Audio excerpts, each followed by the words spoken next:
Good evening, John. Good evening, Ian. Hi.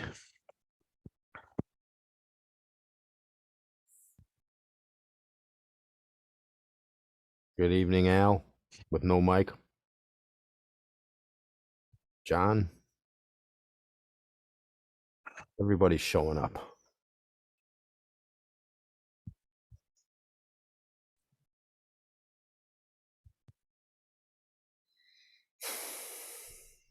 Well, how are you, Bart?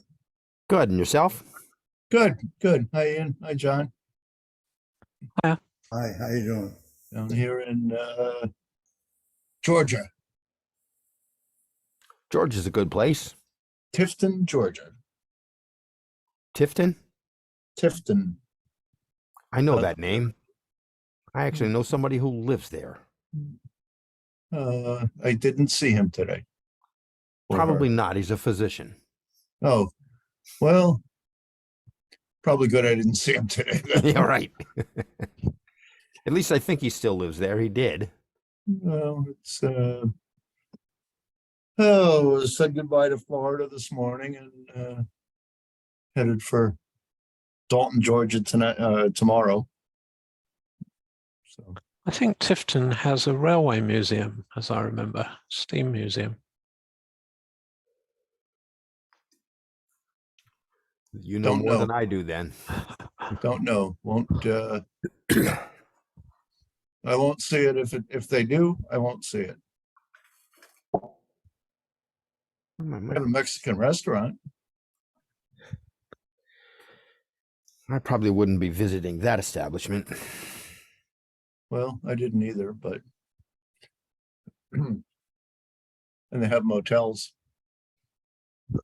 Ooh.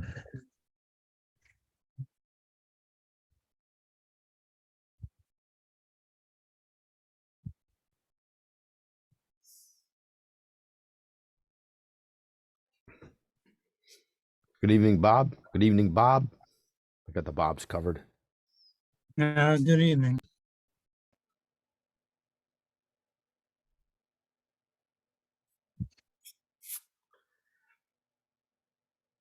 Good evening, one and all. All right, so here we are. Well, we have 7 people so far. And this is the activity tonight, right? Yes. They're not used to this 7 o'clock thing. They're going to show up on the half. Yeah, a few people have said that they're not happy about it. It interrupts their dinner time and so on and so on.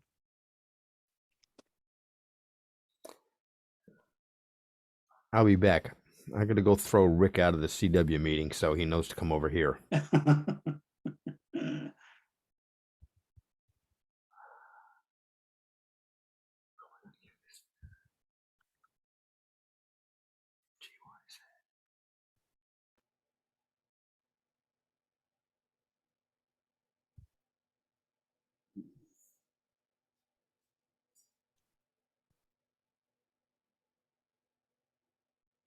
What are we supposed to be?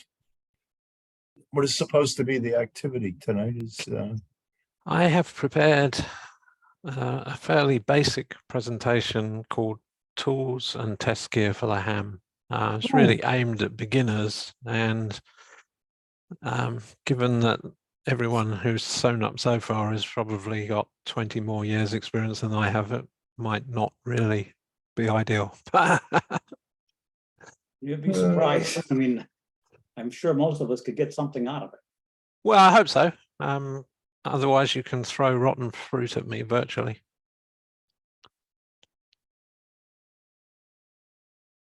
that sounds like a fun activity as well. Well, I'm, on my head.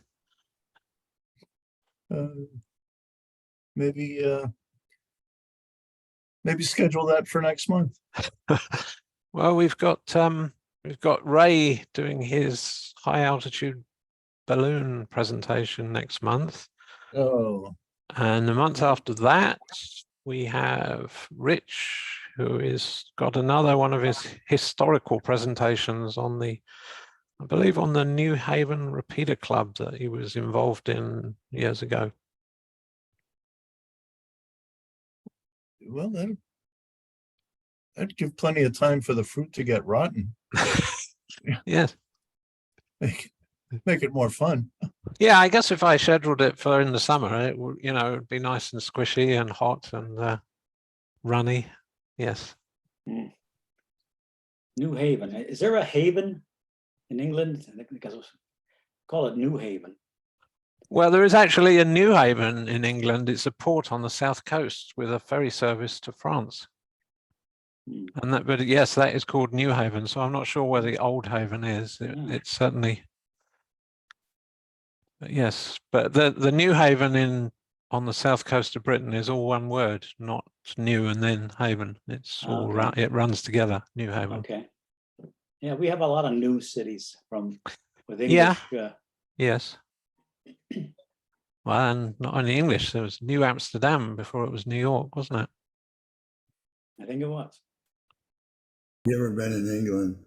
They come across a sign and it says New Haven. That doesn't say New Haven, the one I remember.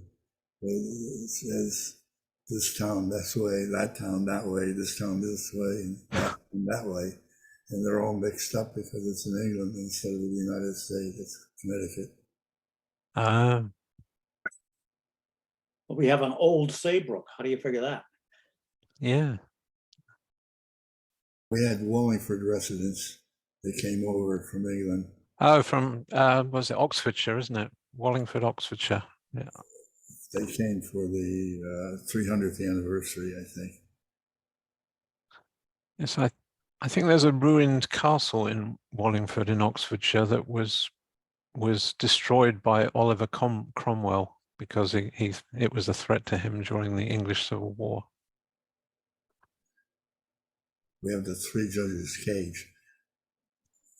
Muted, Mark. That's better. New Haven. Probably a good thing I'm muted. Well, you could say the comment again. All I said is we're not up on our English history as Ian is.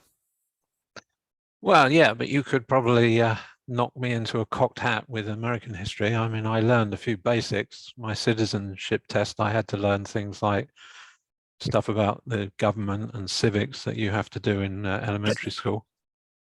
Which none of us, we wouldn't want to have to take that test. You probably know more about it than most Americans.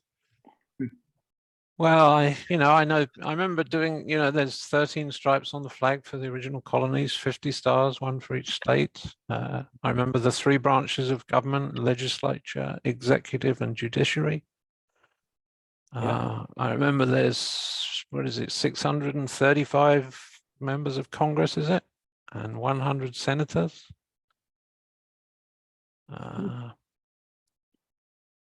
What else do I remember? 435, but 400. Yeah, 600 is Britain, actually. Yes, of course. 400.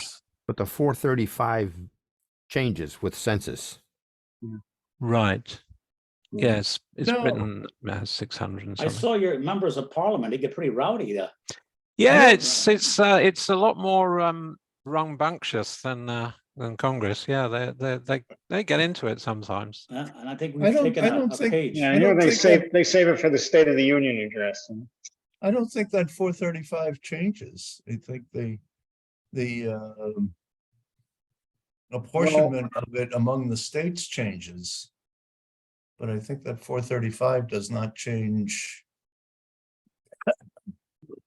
Has not changed. I thought the number of congressmen was proportional to the population. It is, but you start with the 435, and then if your state gains population relative to the rest of the country, your state gets one more representative, and because that just happened. Some states lost representatives, some gained, but the number stayed at 435. Yeah, but I don't think it can lock in that way, because if somebody population grew and they got another seat, and nobody else shrunk, you know, you couldn't keep it at the same number. No, well, you see how well we know our civics here, Ian.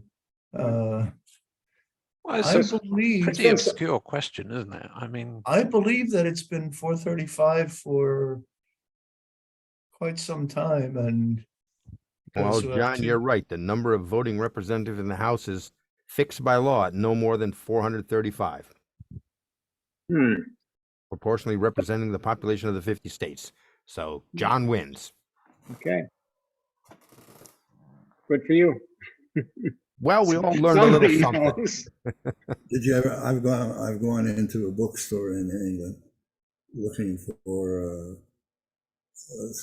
simple book of history that you might give to a child or a daughter, or a teenager. right. And you read about the history of revolution, the American Revolution. It's on one page. Well, we lost, so try and forget it. The map of the world is another interesting thing. We have the United States in the center. Europe has Greenwich in the center, and China has China in the center. Right. It's China, interesting. Go ahead. the characters for China is Zhongguang, center kingdom. Um,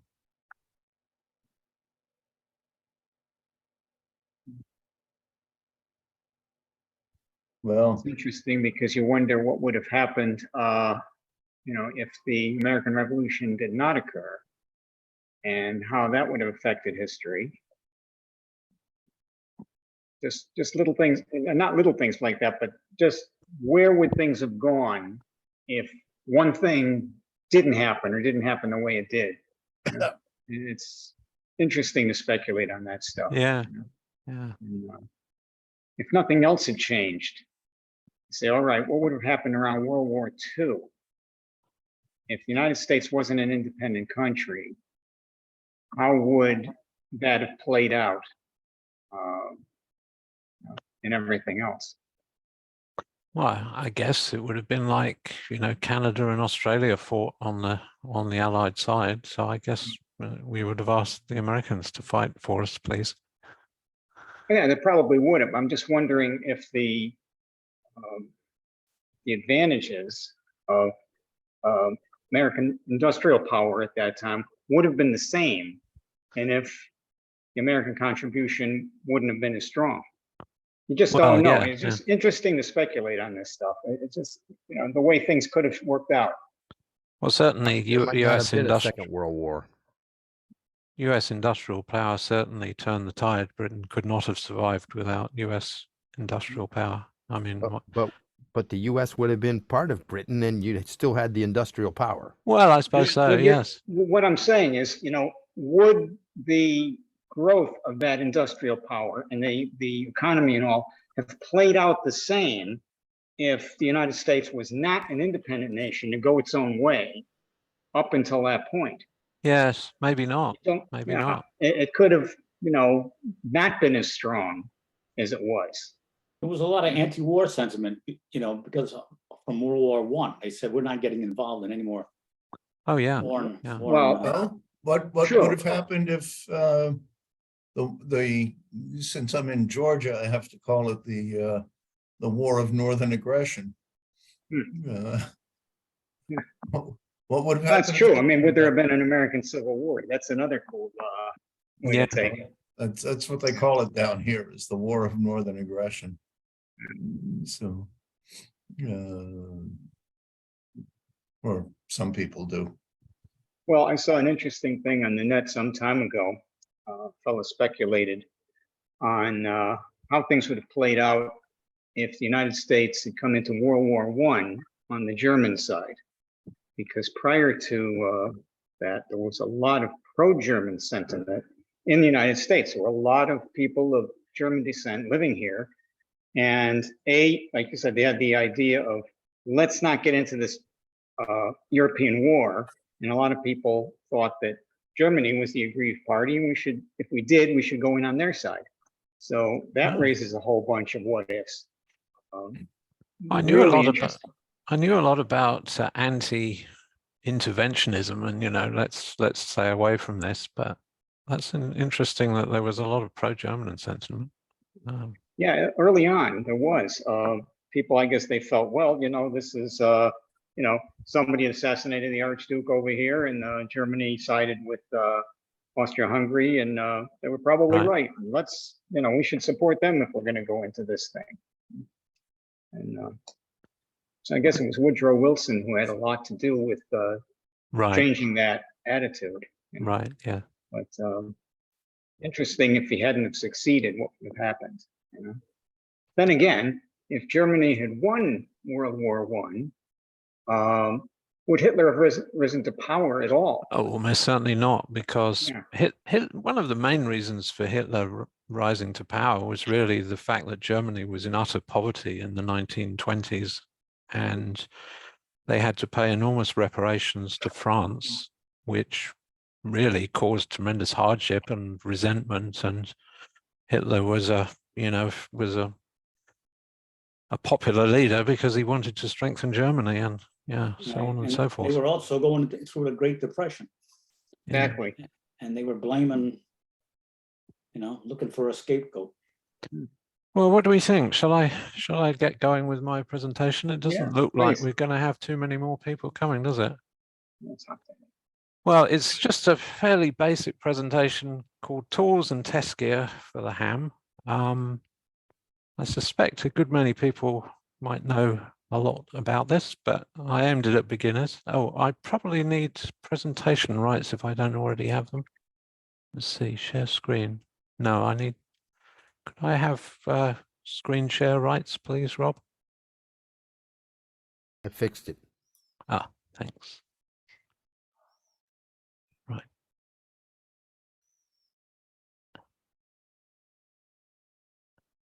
Can people see that? Yes. Yeah. Right. Well, I was thinking about, how can I talk about tools and test gear? And I thought I'd start with some basic hand tools, which aren't necessarily radio related, maybe, but widely used. And I thought probably the first thing to talk about was the humble flat-bladed screwdriver. Been around probably since, I don't know, the 18th century, certainly in the 19th century with industrialization. Very handy tool, but, one or two problems with it in terms of having a flat blade in a slot. It does tend to slip out sideways, and hard if you use power tools and things like that. So we started, I think, during the Industrial Revolution and certainly into the 20th century, seeing improvements on the humble flat-bladed screwdriver. Right. Oh boy, I can't seem to advance the. Here we go. Right. So I thought, what did we do to improve on the flat-bladed screwdriver? Well, the first improvement, I think, was Mr. Robertson, a Canadian, who came up with the square drive, which was probably one of the first attempts to have the screwdriver not be a slot, but have a recessed head and a square something or other poking into it to turn it. And if you ever built like a deck in your backyard or maintained it, you quite often find that deck screws use square drives. And interestingly, Henry Ford used square drive screws on the early versions of the Model T.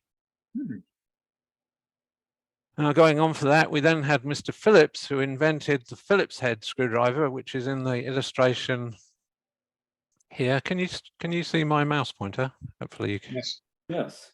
And that was an improvement because it captured the screwdriver in the head, and you had 4 lobes, 2 crossed slots rather than 1, so more surface area. One of the more problematic things with the Phillips drive, though, is if you look, the screwdriver lobes are a wedge shape, and that's one of the problems with it, that they tend to slide up the side of the slots and what's called cam out, and also you can have problems with the screwdriver rounding out the head. So you had some more improvements on that in 1962. They came out with the posi drive screw, which essentially, if you look at the posi drive screwdriver, it's a rectangular section there, not a wedge shape, and that supposedly gives you a bit more torque. Later on, 67, we had the torque spit, which is this 6-lobed affair here, which is very positive engagement, and because it has 6 lobes instead of 4, you get a lot more torque, so hence the name, I guess. And I've got a couple of other screwdrivers here. We've got this red and yellow WIHA thing. That's got an insulated sleeve that goes down the blade, and that's good for working on things where you might have high voltages, or certainly maybe mains voltages, to insulate you. Obviously, a bit of a health warning here to be careful if you're working around mains voltages. The bottom screwdriver is an anti-static thing. It stops static buildup, which is handy if you're using a screwdriver around things like integrated circuits or electronics or things like that.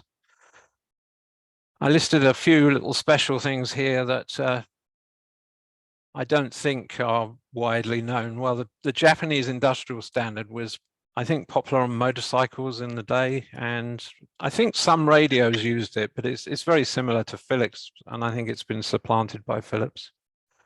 There's also Apple have invented a couple of their own screws, a tri-wing, which is used on the iPhone, I think, and a pentalobe.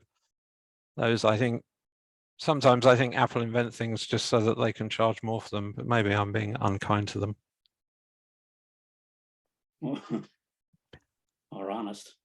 Well, yes, probably. Anyway, now moving on from that, I guess, rather than having a full screwdriver for lots of different things, you could use a holder and put interchangeable bits in. And they can also, of course, if you see this gizmo here on the top of the blue box, that's an adapter for a drill or a torque driver, electric driver.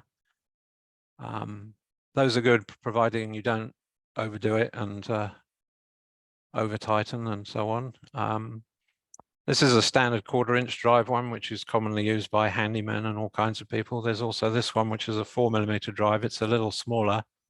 This is made by a company called iFixit, who specialize in doing things for repairing electronics. They do a lot of tools for opening up cell phones and little gizmos for prizing apart a cell phone clamshell and that kind of stuff. And I think the guy that runs iFixit is very keen on this whole right to repair thing, to try and stop companies from making everything so proprietary that people can't repair their own stuff. It probably has mixed success, some success and some failures probably.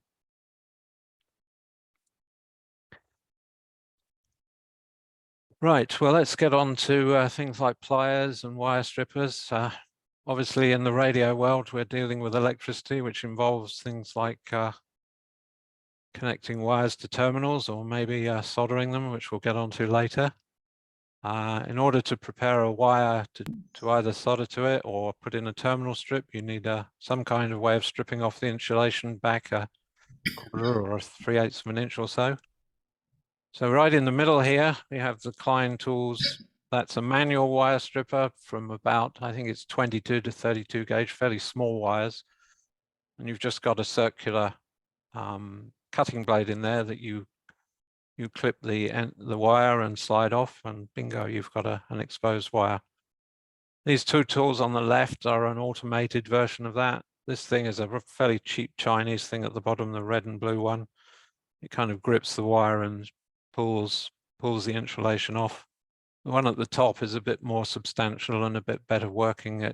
That I think is aimed at 10, 12, 14 gauge for things like power cables, and it's a lot more effective. It actually has proper circular cutters that clip the the plastic and pull it off. Very handy to use. The yellow handled tool are side cutters. Well, that's what I call them, but it's basically for cutting wires. Important to remember that most of these things are designed to only cut soft wires like aluminum or copper. They're not designed to cut steel. And then we have a traditional set of combination pliers here with the orange handles and some needle nose pliers. These are sometimes called jeweler's pliers. They're very small, used for working on jewelry. Also very handy for working on small electronic parts or small wires or gizmos or whatever. Right, some getting on to maybe a little bit more advanced and less common. Maybe not a lot of people, not everyone will have these. Hex drivers. These are commonly used for things like in engineering, for things like cap screws where there's a hexagonal recess in the bolt. And I'm sure everyone has heard of an Allen key. You know, these are hexadecimal drivers. Popularized by the Allen company. This is actually a set of original US Allen keys, not Chinese things, which I was fortunate to buy from a guy who was clearing out a toolbox many years ago. Interesting thing about these Allen keys, they have a ball kind of shape machined on the bottom, which allows you to drive at a slight angle up to about 15 degrees, which means that, you know, if you've got some clearance issues, you might be able to manage to get around them and still drive it. The yellow and black screwdriver here has got a spring clip on the end, which retains a cap screw if it's clipped onto it. So it enables you to maneuver the screw in without, maybe when you wouldn't be able to get your fingers in there. And similarly for repairing, for removing things, it's I've used things like this before, pretty handy for limited access. Then the bottom picture is what's called a nut driver. You know, this is probably something that not a lot of people use regularly, but I find them very handy for driving screws in computer things, like the screws that hold video cards into computers and hold motherboards on. Computer screws tend to have a Phillips head screw with a hex outside, and I find it easier to drive the hex, get a bit more torque going, and get them a bit tighter. But that's quite a specialized tool. Anyone wants to has any questions or anything, please feel to jump in. But I'll just keep going otherwise. Yeah, just a quick one on the anti-static screwdriver. How exactly does that work? It just looks like a regular screwdriver, but how does it prevent static charge? Well, I think it's a kind of rubberized coating on the handle that you know, it's the opposite of running your hand across like a piece of fabric or something. That the static, there's not the same sort of abrasion that causes the static to build up. And I think the handles do tend to dissipate a little bit as well into the metal. But it's a good question. I'm not 100% sure, but I think it's largely using it, having a rubberized thing that you know, you don't get the friction to build up the static so much. Okay. Right. Well, this slide is, you know, not really radio stuff. I'm just showing. You might use some of this for antenna work, I guess. At the top, we have a 3/8 inch imperial wrench. We also have a 10mm metric wrench. Interestingly, those are around about the same size. The 3/8 is about 9.5mm, so they're quite close. Fun, really interesting. We have a kind of jack of all trades tool here with the crescent wrench. You have a worm drive there that adjusts the jaws open and shut. Can fit anything within the boundaries, I guess, of the thing. You know, imperial metric sizes, whatever you like.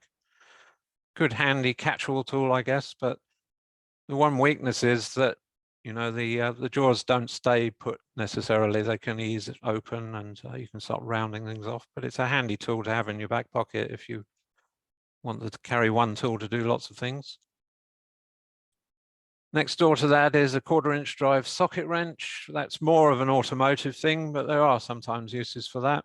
And there's a couple of odd sockets here. There's a Torx drive socket here and a hex drive.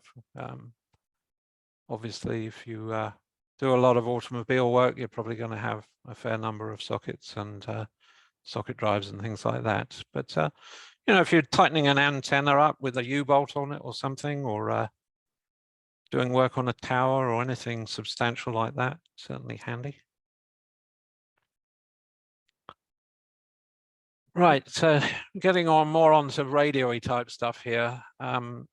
Crimping. I mean, crimping tools are very handy for making up your own power cables and ground cables and things like that. I also wanted to mention Anderson power poles at this point, because I use those quite a lot for radio power cables. Makes it easy to interchange things. Also very handy if you have portable radios to go out in the field. You know, you can snap things together and manage to adapt one thing to another nicely, adapt a power supply to another radio and that.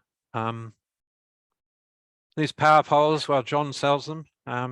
They're very handy for, as I say, for making simple power connections, and come in various amperages. I think the smallest is 15, and then they go up to 30, 45, and I think there's even a 75 for really big things. And on the slide here, we have a few sample cables. The outer edge, we have a power pole to power pole extension cable. This one here is an older 6-pin radio connection to power poles. Then we have power poles to ring terminals. And here's some of the constituent parts that went into this: the ring terminals, power poles.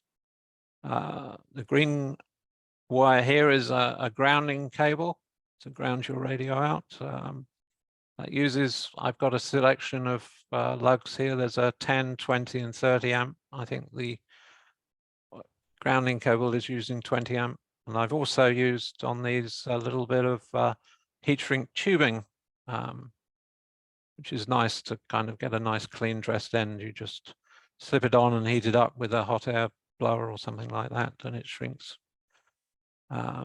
Also, we've got a 4mm banana pole plugs connection, which some power supplies, the smaller power supplies, often have banana plugs on them, and that's adapted to a power pole.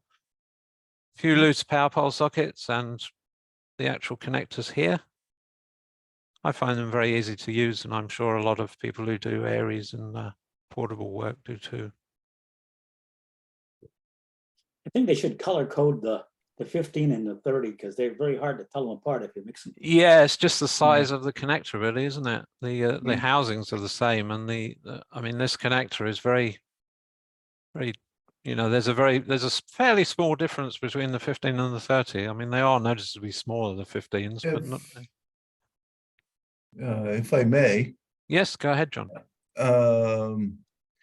If you look at the two of them side by side, it's obvious. It's the size of the wire that they take. It's not the current that they can handle. It's the size of the wire that they'll take. Oh, right. It is the difference between them.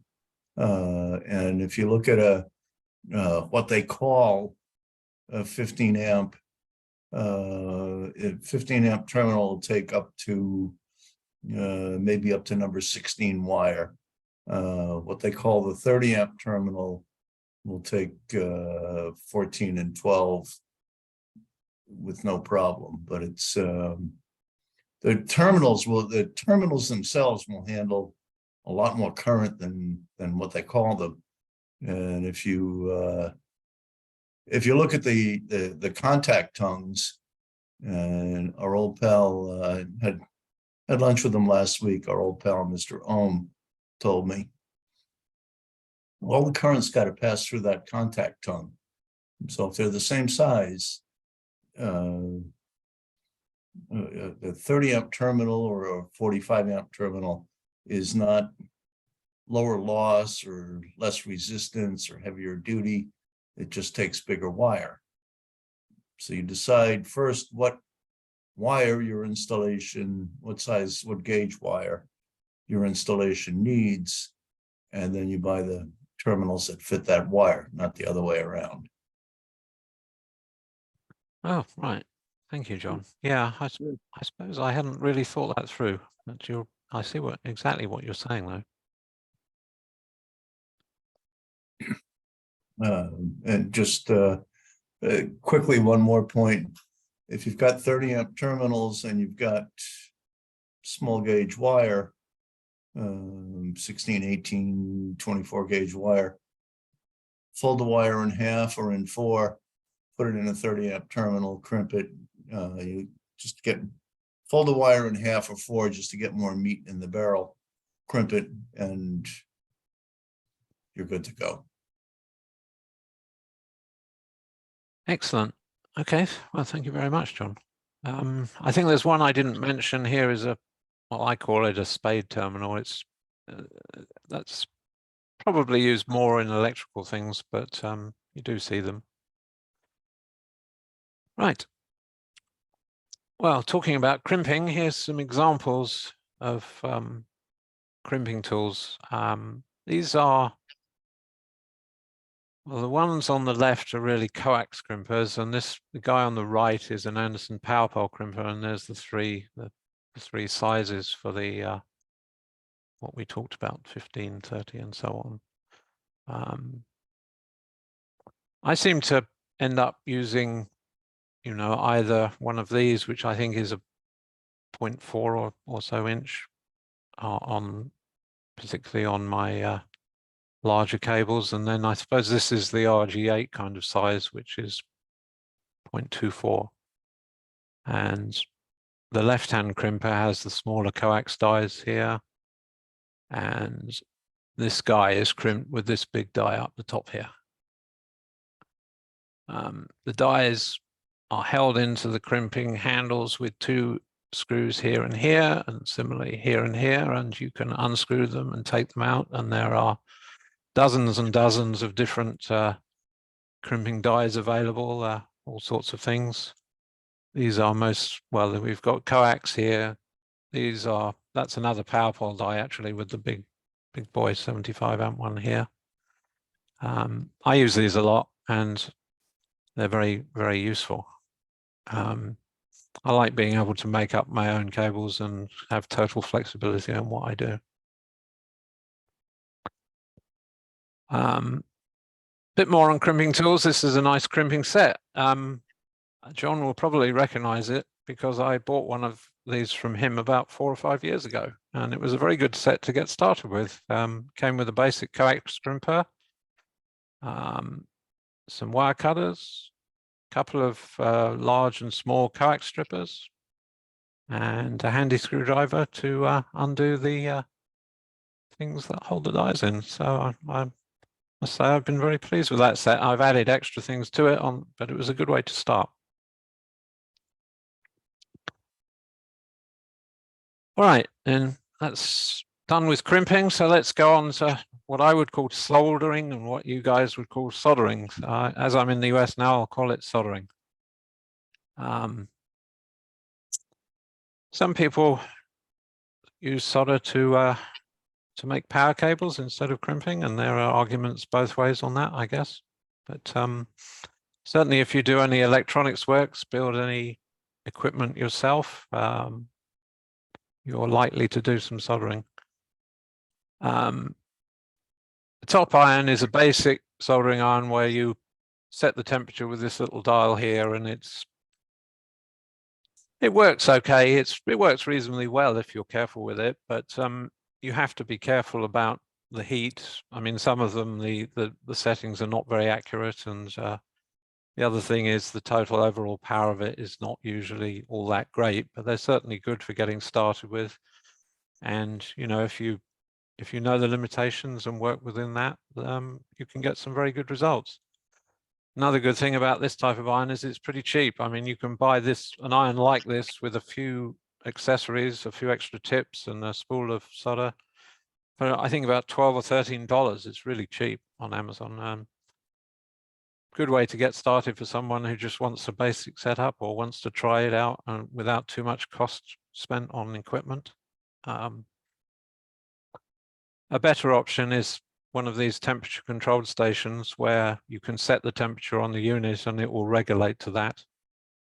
And when you put the soldering iron in the caddy here, it will switch into a sleep mode so that it's not wasting so much heat. You can set the temperature. I set mine, I think, to about 670 Fahrenheit. Lead-free solder, I think you want to go a bit higher than that, maybe 700, but you can experiment. As I said, it has a low temperature standby if you park the iron in the holder. It's very good for precision work. If you ever do any surface mount work with the really small surface mount capacitors and resistors and that, this is really the way to go. Either that or hot air, which I don't have a picture of a hot air station, but those are very popular for surface mount work. You put paste solder on the board and then heat the whole thing up, and all the solder melts at the same time, and you can pretty much solder a whole chip in one go if you do it right. Do you prefer the solder, the lead-free, or? I personally prefer leaded. I'm a bit old school. The lead-free, I find a little harder to work because you've got to get it hotter. Yeah. I don't think the health benefits really make that much difference in the volumes of soldering that someone like me does. So I prefer leaded, but I suppose if you work with one of these things for 40 years, day in, day out, then leaded might not be such a good idea. But for the amount I do, I prefer leaded, and I don't really see any health risk with it personally. I think you get a better result with leaded, and you don't have to cook it quite so high a temperature. But that's just me. Most of Sorry, go ahead. most of the world has banned lead solder. So if Gets harder to find, yeah. Yeah, the U.S. is one of the few countries that that you can still buy lead solder in. If you take your handy dandy two-way radio that we all have in our pockets now, there's no lead in there. It's called ROHS, ROHS. Oh yeah, reduction of hazardous substances, isn't it? Hazardous substances, and Yeah. you'll find that anything you want to sell in Europe, most of Asia, most of the world, you can't have lead solder. I suppose for manufactured goods, I can see that it's a good idea because you don't want it all going into landfills and you don't want to poison factory workers. But I think for a hobbyist like myself, I don't have too much problem using it. And I don't tend to sell anything to anyone, so I'm not concerned on that. I know a local business that still sells leaded solder. So. The price may shock you, but they sell it. Well, about 5 years ago, I laid in a bit of a supply. I bought a few 1 pound rolls of it. So I think I'm good till I drop dead. You made a good investment. All right. Okay, so let's move on. Right, well, this is my little soldering station. Well, it seems to have been infiltrated by all kinds of junk, actually. But anyway, I just wanted to go across, some of the other things you might use while you're soldering. Solder wick here, solder braid. There's this thing here. It's a woven braid of usually of copper, and it's designed so that if you press it onto a soldered joint and heat it up, the solder will melt and wick up the braided thing and carry it away from the joint, and you can use it for desoldering things. It does work. Sometimes you have to have 2 or 3 goes at it, but it's quite handy if you want to take something off. Up here is another desoldering tool. It's stuck in a roll of solder. This is a solder sucker. It's a vacuum pump, and you heat the joint up and then press this on the nozzle of this on and release it, and it sucks it away. Works reasonably well. As you can see, I've got a few pounds worth of solder here. There's this roll, and then there's a small one here, and then there's a couple on the holder.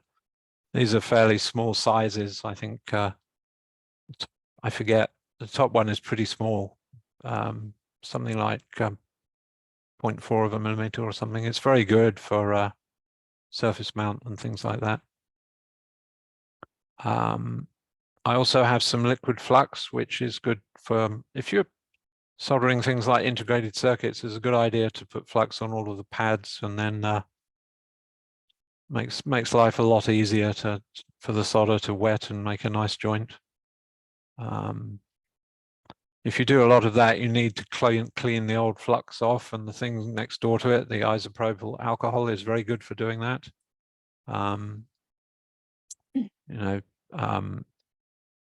Use this Q-tip to apply that to the board and scrub it, and you get a nice, you clean up all of the dirty sort of sticky flux residue and things like that. IPA, I thought it was India Pale Ale. India Pale, well, India Pale Ale is certainly something I like to drink, but I better not drink that stuff because I think it's a bit too strong. But yes, it's isopropyl alcohol. Yes, but IPA beer is nice too. Tomorrow night I'll probably have an IPA beer. Friday night I usually have a beer or two. This holder is up here, has got some spare tips, some of them with the plastic surrounds, and you just snap those onto this. This is the cable for the iron, and there's a pencil shaped affair, and you can snap those on and off. And I've got, there's conical ones and chisel tips and a couple of other sizes. Some are thicker than others for heavier joints. If you're soldering something that's very substantial, you need more heat and more transfer.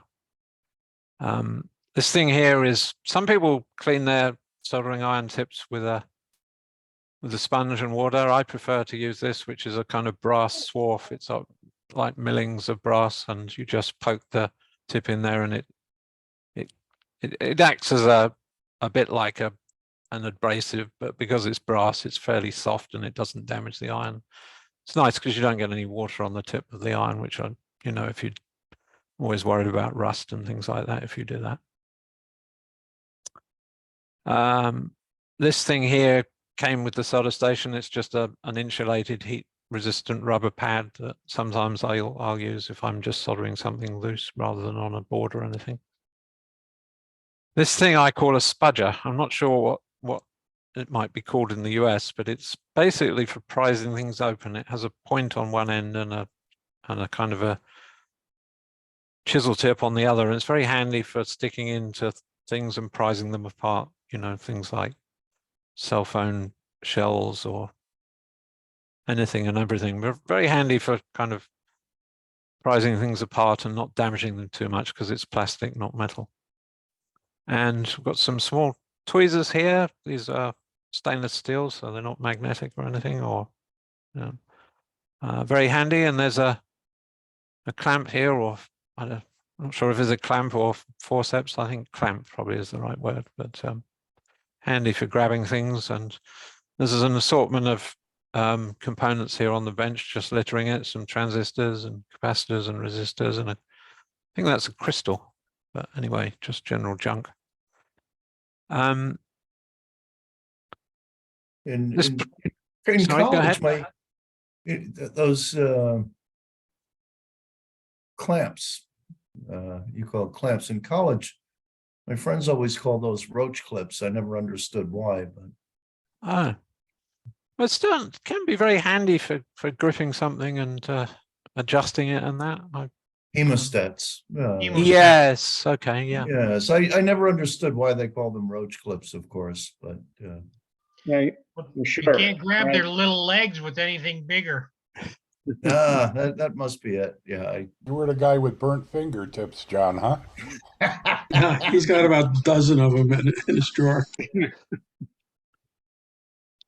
Welcome, gentlemen, by the way. Nice to see you, Jim and John. Okay, well, you notice there's a kind of blue mat under all of this, which is another anti-static thing. And I'll just take a little aside here and show you, the bench that I made, which holds all of this stuff. It's about 5 foot long, about 2 foot 6 deep. I put these wings on it so that things didn't roll off the back and off the sides. And this is an anti-static mat. And if you're interested, it's made by a company called Desco Industries. It is US made.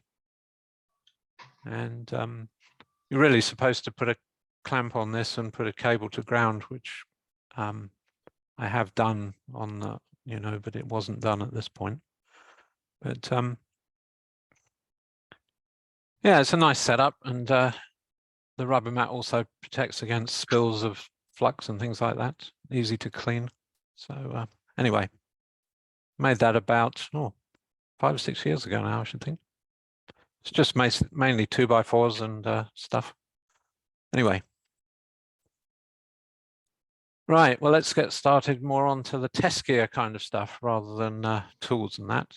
I think the most common piece of test gear that people probably buy early on is some kind of a meter, a multimeter, or I think the first meter I bought was a very traditional volt ohm meter with an analog scale, good many years ago, but you do still see a few of those around. I think there's one Simpson 260, I think, is still around, but these are the way to go for, I think, for accurate electronic measurements. Just showing a couple of meters hooked to a 9-volt battery. Fluke is a good US made meter, pretty reliable and guaranteed for life, I think.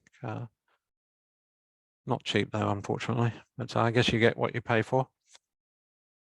The traditional measurements are volts, amps and ohms, but you can do other things. This one has a diode test and capacitance and frequency.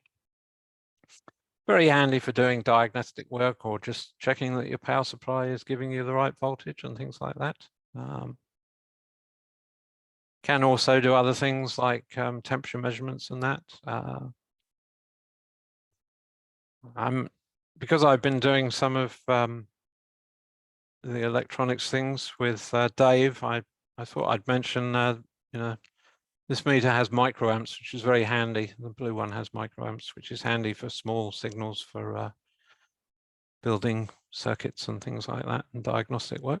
But certainly, I think anyone who wants to get into electronics really needs to get themselves a half-decent multimeter.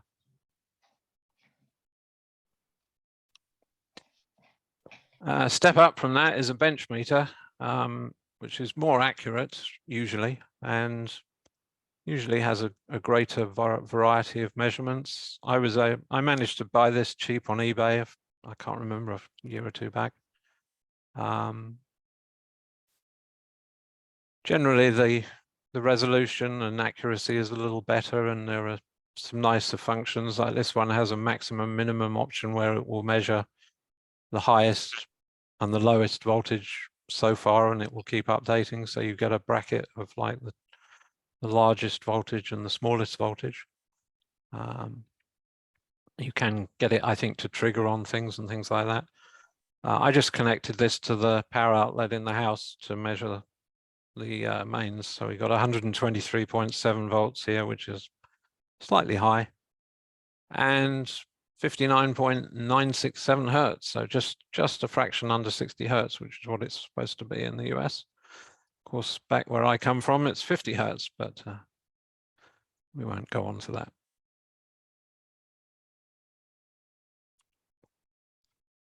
Another thing, if you're going to do any electronics work or any testing or things like that, some kind of an adjustable power supply is very handy.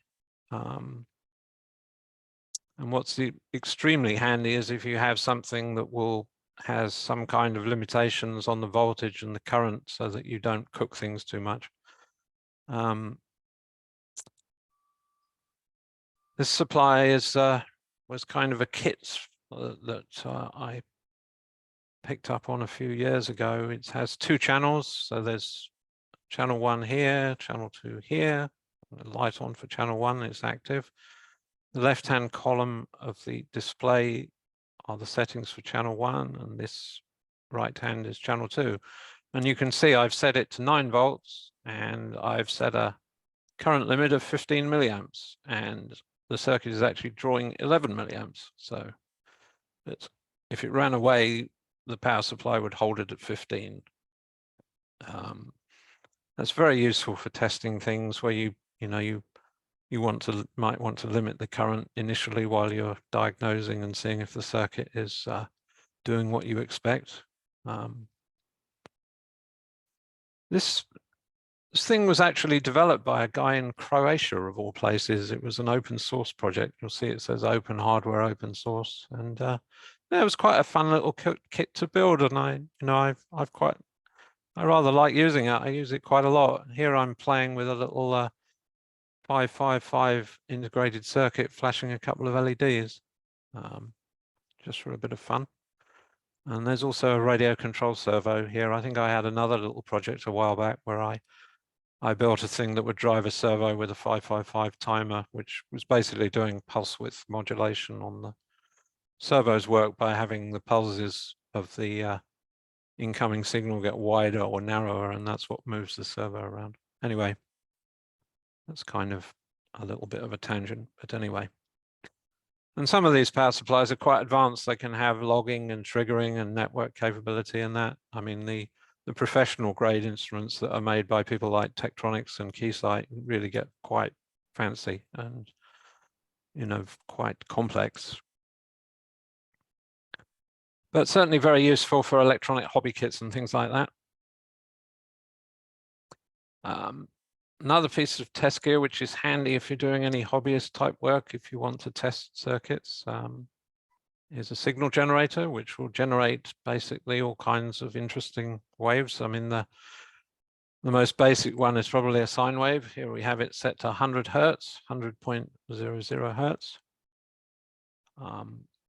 You can see on the front, we can do square waves, triangle waves, or ramps, pulses, noise, and arbitrary. I don't know if this one will do modulated waves like AM and FM, but certainly some of the fancier signal generators will generate you a modulated AM signal and modulated FM signal. And I mean, some of the really advanced ones will do PSK and QAM and all kinds of, phase encoding and polar encoding and so on. But this is quite handy for just shooting into a circuit and as a test signal and then measuring it with the next thing I'm about to show you, which is an oscilloscope.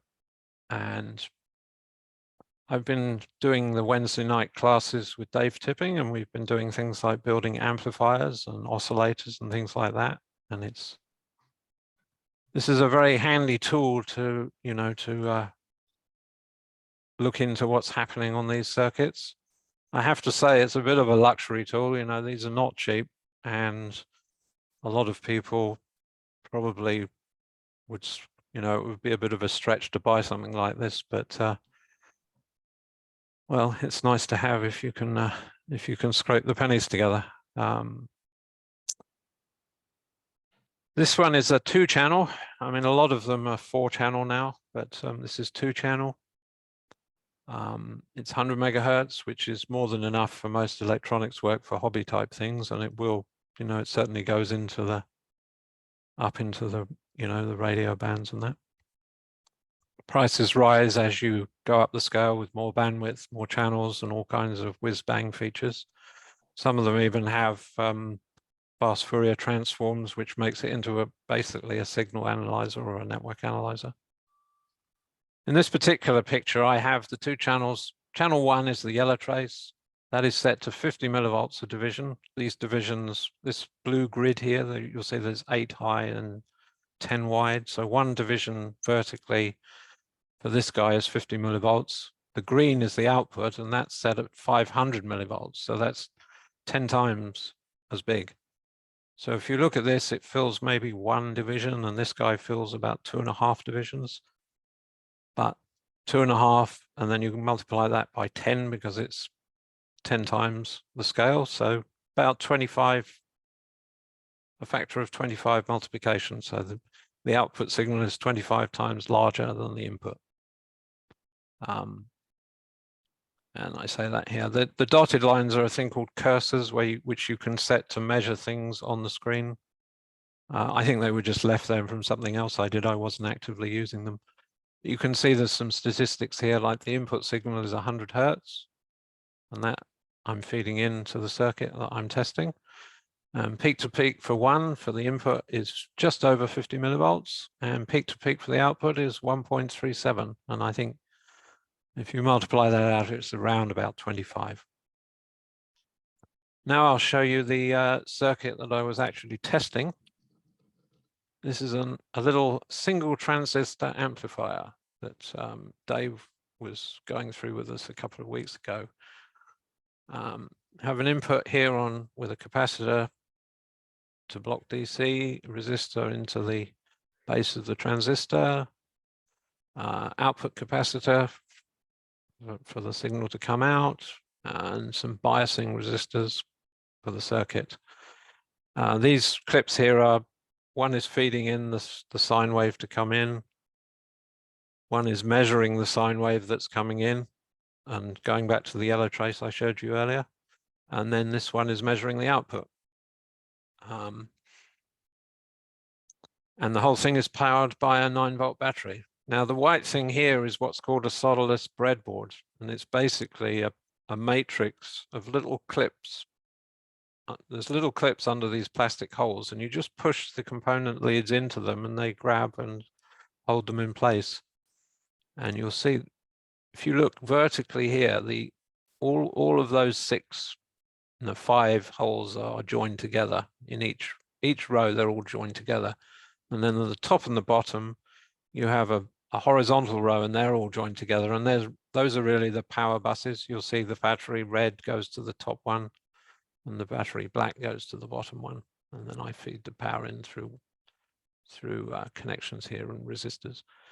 This kind of solderless breadboards are very, very handy for prototyping circuits. Very simple to just poke the component leads into the thing, and you know, within a few minutes, you've got a circuit up and running to play with. The one problem I'll say with them is that there's a lot of capacitance involved in the terminals, and once you start getting up to higher frequencies, into radio frequencies, that starts really messing things up for you. But for a low frequency transistor amplifier, the input is only 100 Hertz. It works extremely well. And a few of us in Dave's class, Brian's certainly been doing a lot, building up little circuits and things like that. Very handy for that. Right. There's one cheap piece of test gear that I was playing with a week or two back, which is this $12 component tester from AliExpress in China. It's basically just a socket, and you plug things into it and it works out what they are. It has a microprocessor on it and some flash memory with a lot of information about components. This left-hand one here is just a standard basic junction transistor, very common NPN transistor, 2N3904, which was actually being used in the previous circuit in the amplifier. And it's, you know, it shows you the transistor symbols here. It shows you it reckons it's a basic junction transistor, NPN. HFE is basically gain, so again, a raw gain of 300, although you don't actually get that when you put it into a practical circuit. And it's identified the pins of the transistor. Number 1 is emitter, 2 is base, 3 is collector, and they're basically, you plug the thing in. 2 is here, is the middle lead, and then the left, there are several sockets depending on how far apart they are for the number 1 and the number 3. And on the right here, we've done the same thing with a MOSFET, enhancement N-channel MOSFET, and it's worked out the gate, drain, and the source, which are what you call the tabs on a MOSFET rather than an emitter, base, and collector. Won't go into too much detail on electronic components, but this is quite a fun thing to play with for 12 bucks, I think. And it will measure resistors and things like that. It's kind of if you have components lying around and you're not sure what they are, it's rather handy to just plug them in and find out. Quite fun to play with. Okay. Well, coming back to something probably a bit more familiar for radio people is an antenna analyzer. There are a variety of these on the market. MFJ made one which had a has a analog output and also a little display on it. This one is quite nice though, because it's very graphical. It will measure SWR, as you see on the right here. We have well, not particularly great SWR here, 155, but not disastrous, I suppose. And this one will also do things like sweep the bands. So in the middle here, I've got a 4-band end-fed, and the blue vertical lines here are the ham bands. So it's kind of nice. You can easily line it up with the ham bands. So we've got 40 here, and 20, and 15, and 10. And then there's a couple of others in between that this particular antenna didn't support, but yeah, certainly did okay here. I mean, SWR of 1.12 is not bad at all, is it? This is a very handy tool, and I've used this a couple of times for trimming antennas and getting them near to resonance, and it's actually made in the Ukraine, which is, you know, topical, I guess, these days, but nice little tool. A couple of other kind of testing type things for radio. This is a dummy load. Handy if you don't have an antenna on hand and you want to test a transmitter. Got a 50 ohm load. This is marked 25 watts, but I don't know how long it would handle 25 watts for. Probably not too long, but I guess as long as you don't overheat it too much, it'll probably be fine. One of the early things I learned being a radio ham was not to transmit into an empty port. Always have something connected. Bad things seem to happen to your final stages of your radio otherwise. The other thing on the right-hand side is a watt meter, which is handy for measuring output power. I think there's a very well-known one called a Bird watt meter. I know a couple of guys that use those. Handy for checking your output power. And I mean, the antenna tuner I have also has a watt meter on it as well as a SWR. So that kind of doubles up for that, I guess. And I think the club has bought a couple of these dummy loads to lend to members, if I'm right. I think Jeff bought some, didn't he? Maybe. Yeah, we have several of those, Ian. Right, I thought you did. Well, I bought one for myself just so that in case I need it. I haven't used it yet, but one day maybe. Last, here's a bit of Meriden history. This is actually a Charles Parker bench vise which was made in Meriden.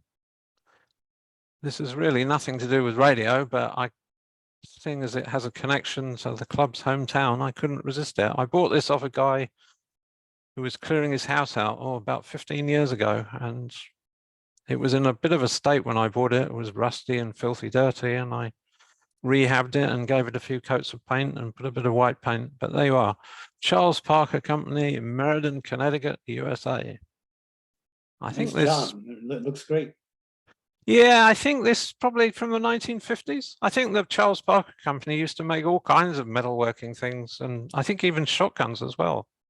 But anyway, well, gentlemen and ladies, that's the end of the presentation. I hope something in there was interesting and useful, and it's kind of fun to put it together.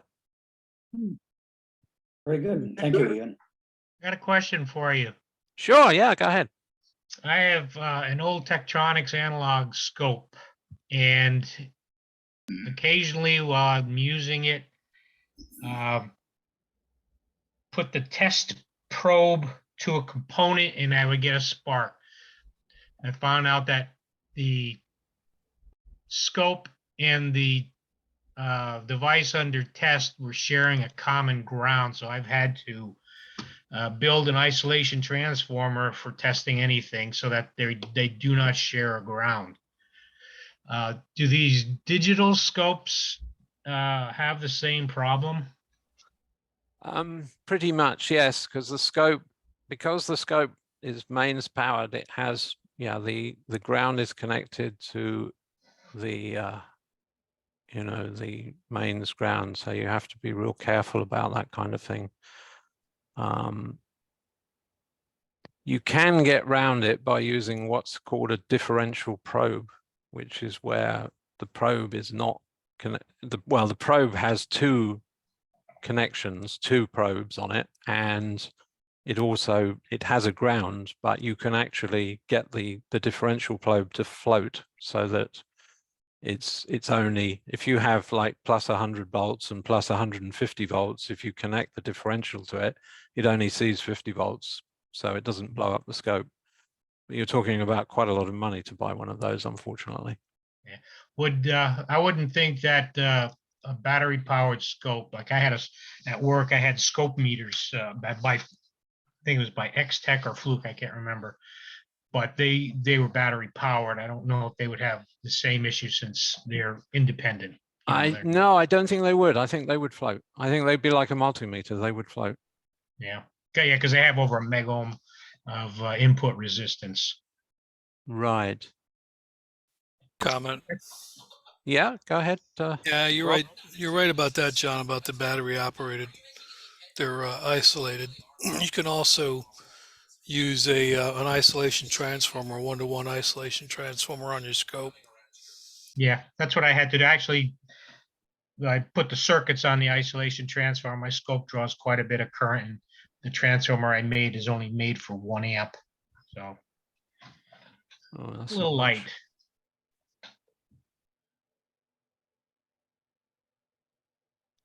Oh, and by the way, John, was it you that donated the wire to Dave, the 24 gauge wire? No, I'm actually looking for some. Oh, well, someone donated. Maybe no, it was another John, I think. It was John Rogas. Oh, right. Okay, I've got muddled up. W1IKW, Oh, right. W1IKW. Okay, it's him. All right. I used to have a roll of telephone 4-conductor wire, and I can't find it. Okay. Good evening, Ed. Good presentation, Ian. I liked it. Oh, I well, I'm did glad too. you did. Oh, yeah, I was a bit worried with all the screwdriver stuff. I'd bore people to tears before I got started, but obviously not. Oh, I'm glad. But Well, that's an easy one to forget about and leave out, but it's really super important, especially the insulated stuff. and of course, I know some of you guys, like you, Rob, are a machinist, and we got like engineers and that. So I was, hoping to pitch it at the right level. Well, I think the only thing you left out, Ian, was a hammer and duct tape for when all else fails. Well, yes, as my No, father that'll be used. duct tape and WD-40. And WD-40, absolutely. My father used to say, "When all else fails, use bloody great nails." When Ian, when you're soldering and you got the anti-static mat, do you use an anti-static lead on the soldering iron? In the military, we went whole hog. We had the benches, the mats, static stations, and everything, and also static connection, anti-static connections directly on the tip of the soldering iron. Do you do that if you had to be inside a piece of equipment? I don't do it on the soldering iron. What I will do is sometimes I'll put a wrist strap on and put the wrist strap onto the the grounding tab of the mat. Yeah. Well, one of the techniques they told us is our stations had to be grounded to a dedicated ground and measured. But then when you sit down and when you're using it, you actually touch the tip of the soldering iron to a known ground. Right. To bleed off any kind of a charge. That is a pretty good idea. I must admit I don't normally do that, but it is a pretty good idea. Now the military's got a whole course on that stuff. So.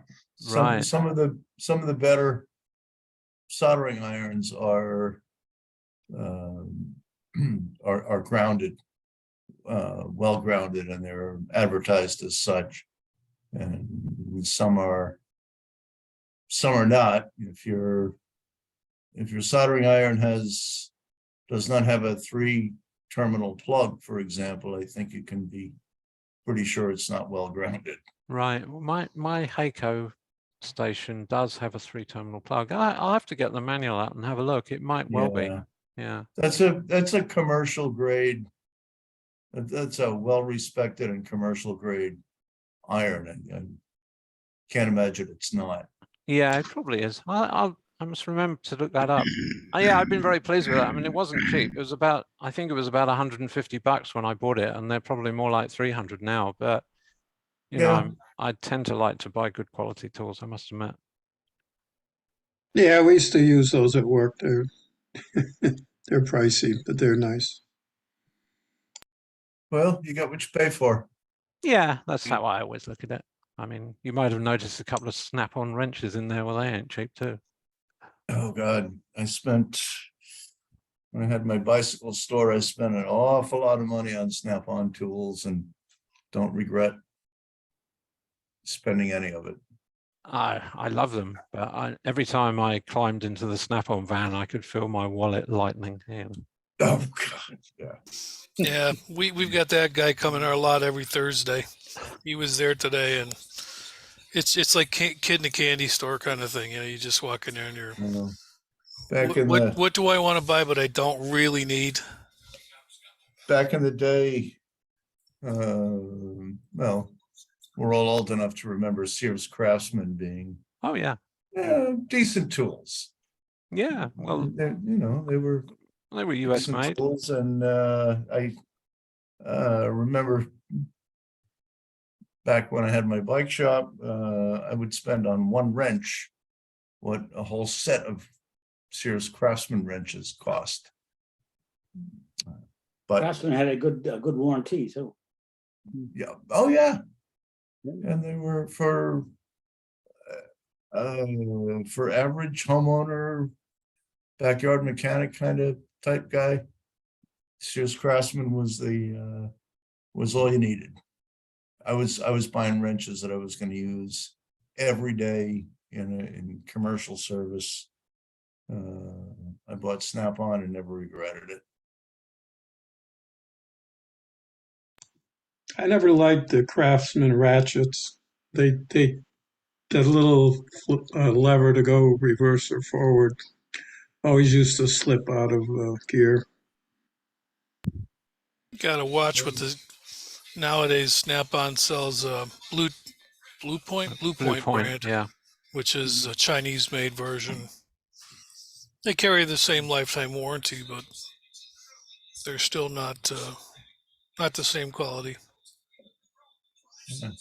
Wonder if anybody has a and I know Fluke is like one of the names in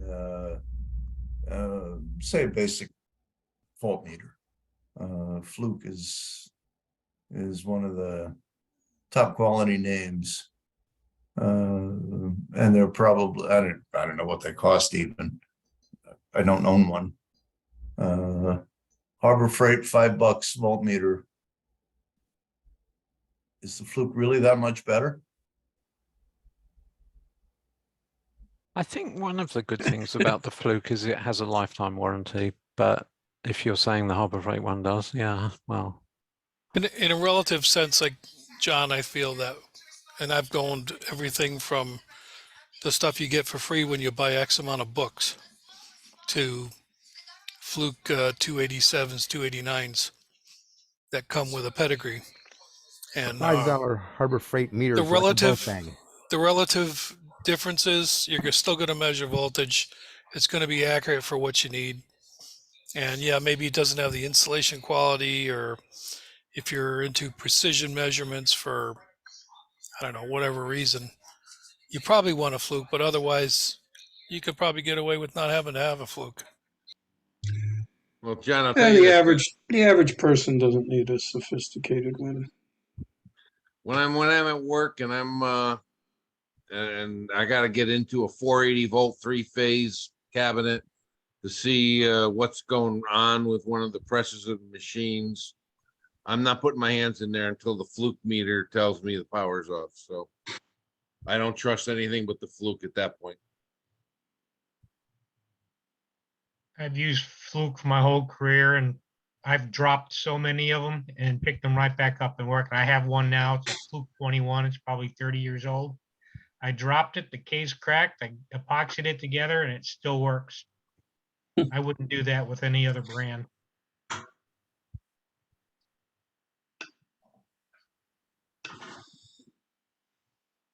That Vice restoration was impressive.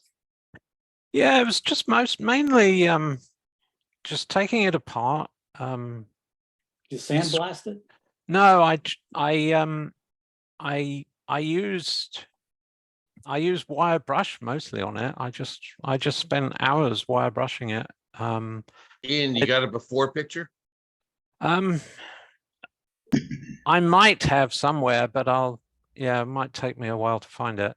But it was pretty rusty. There was a lot of grease that had kind of dried out and hardened inside the screw box area, which meant it was very stiff to turn.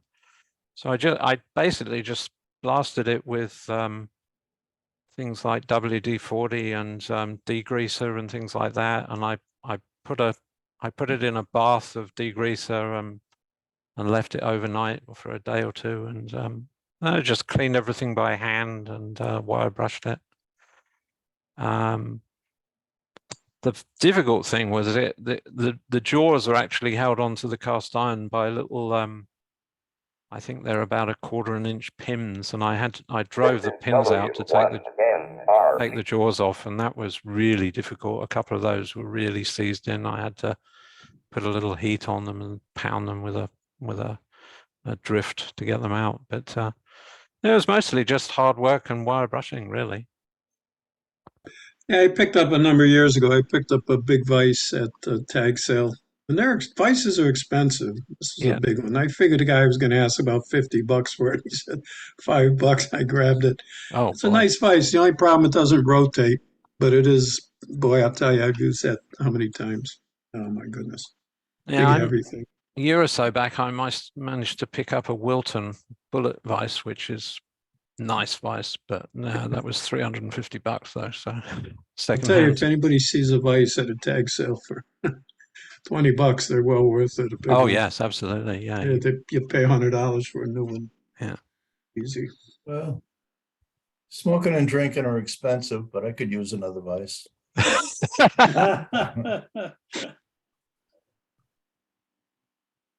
Well, Ed, how was the ARRL thing? That was what you went to tonight, wasn't it? Yeah, it was. Fred Kemmerer is remarkable. He is on more committees than you can shake a stick at, and he really is incredibly effective at moving amateur radio.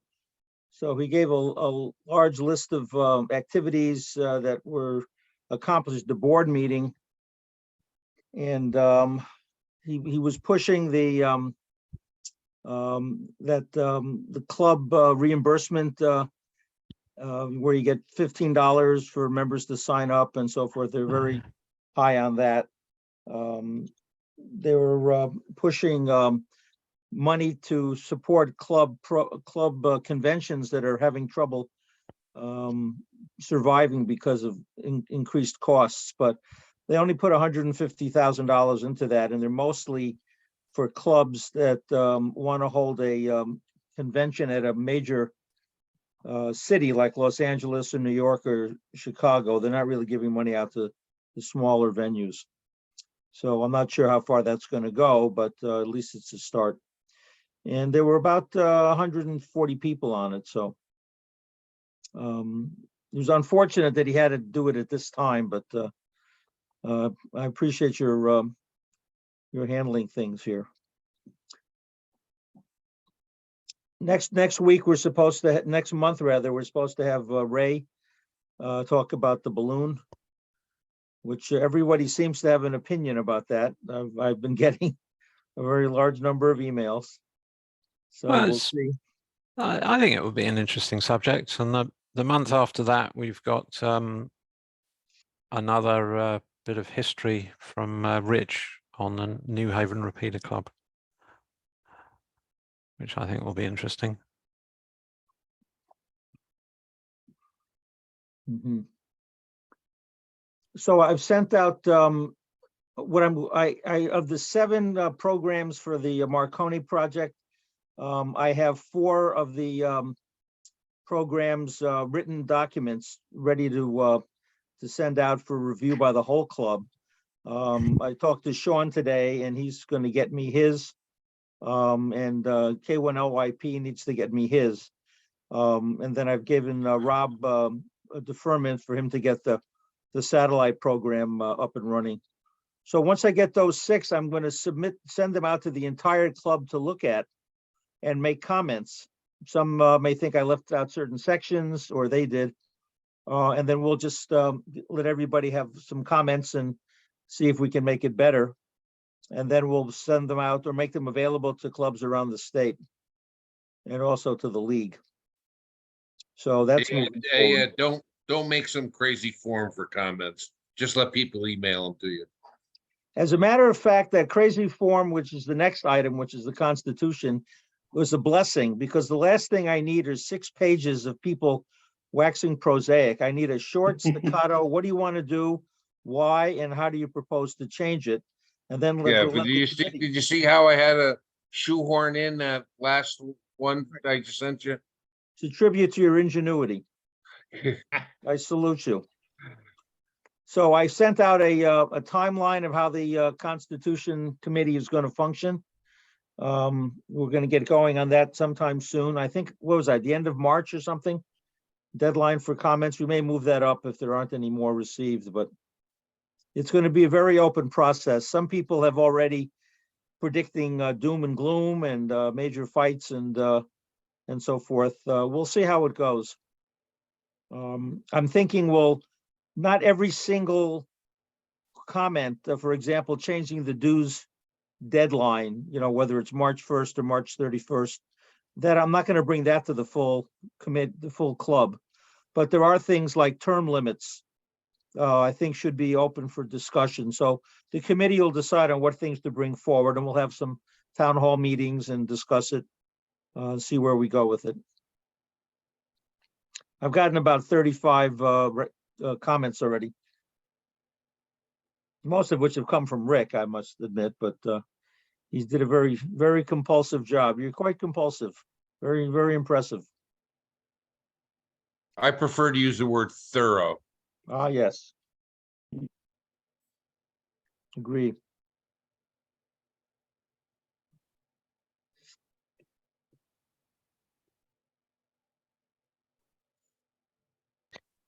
Well, I think that's all I have for tonight. Happy to stay and chat, but whatever.